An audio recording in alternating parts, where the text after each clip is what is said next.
unique among the countries on Earth. The U.S. government insists that its laws and dictates take precedence over the sovereignty of nations.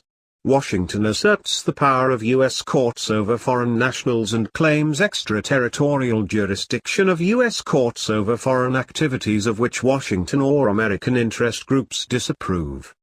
Perhaps the worst results of Washington's disregard for the sovereignty of countries is the power Washington has exercised over foreign nationals solely on the basis of terrorism charges devoid of any evidence. Consider a few examples. Washington first forced the Swiss government to violate its own banking laws. Then Washington forced Switzerland to repeal its bank secrecy laws. Allegedly, Switzerland is a democracy, but the country's laws are determined in Washington by people not elected by the Swiss to represent them. Consider the soccer scandal that Washington concocted, apparently for the purpose of embarrassing Russia. The soccer organization's home is Switzerland, but this did not stop Washington from sending FBI agents into Switzerland to arrest Swiss citizens. Try to imagine Switzerland sending Swiss federal agents into the US to arrest Americans. Consider the $9 billion fine that Washington imposed on a French bank for failure to fully comply with Washington's sanctions against Iran. This assertion of Washington's control over a foreign financial institution is even more audaciously illegal in view of the fact that the sanctions Washington imposed on Iran and requires other sovereign countries to obey are themselves strictly illegal. Indeed, in this case we have a case of triple illegality, as the sanctions were imposed on the basis of concocted and fabricated charges that were lies. Or consider that Washington asserted its authority over the contract between a French shipbuilder and the Russian government and forced the French company to violate a contract at the expense of billions of dollars to the French company and a large number of jobs to the French economy. This was a part of Washington teaching the Russians a lesson for not following Washington's orders in Crimea.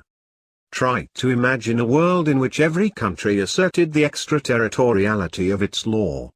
The planet would be in permanent chaos with world GDP expended in legal and military battles.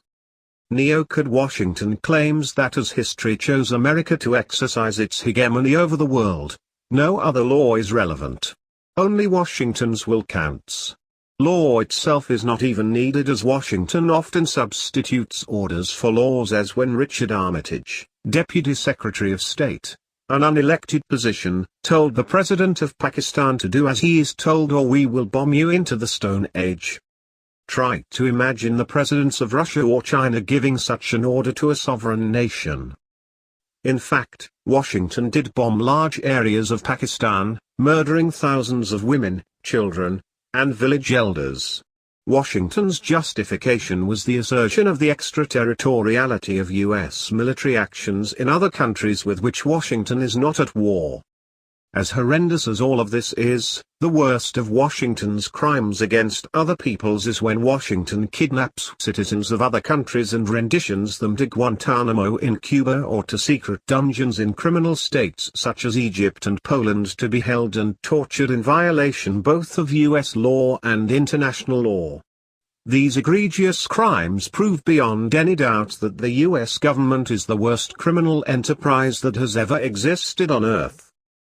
When the criminal neoconservative George W. Bush regime launched its illegal invasion of Afghanistan, the criminal regime in Washington desperately needed terrorists in order to provide a justification for an illegal invasion that constitutes a war crime under international law. However, there were not any terrorists. So Washington dropped leaflets over warlord territories offering thousands in dollars in bounty money for terrorists.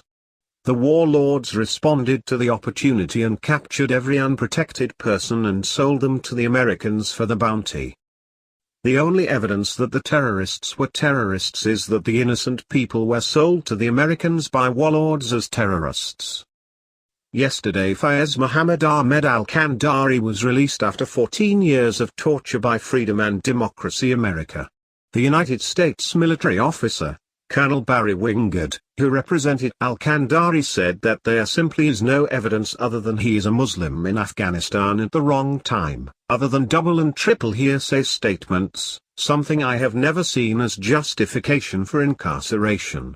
Much less, said Colonel Wingard, was the cause for a litany of multi-year torture in an effort to force a confession to the alleged offenses. Do not expect the Western prostitute media to report these facts to you.